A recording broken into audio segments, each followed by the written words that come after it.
যে কষ্ট মুখে বলা যায় না, আজকের অনেক তরুণ নীরবে সেটাই বয়ে বেড়াচ্ছে।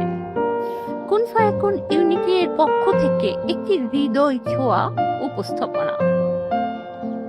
তুমি কি সত্যিই ভালো আছো, নাকি শুধু মানুষকে দেখানোর জন্য হাস্য? আজকে অনেক তরুণ ভেতরে ভেঙে পড়ছে। চাকরি নেই, ভবিষ্যৎ অনিশ্চিত, আর চারপাশে শুধু তুলনা।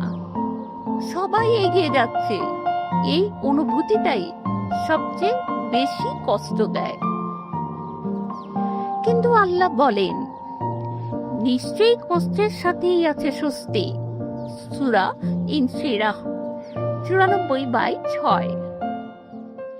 তুমি হারিয়ে যাওনি, তুমি শুধু সময় নিচ্ছ।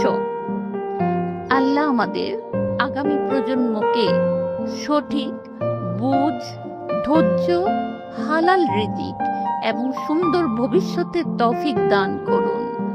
আমিন। ভিডিওটি ভালো লাগলে like, share, follow, comment and subscribe করতে ভুলবেন না।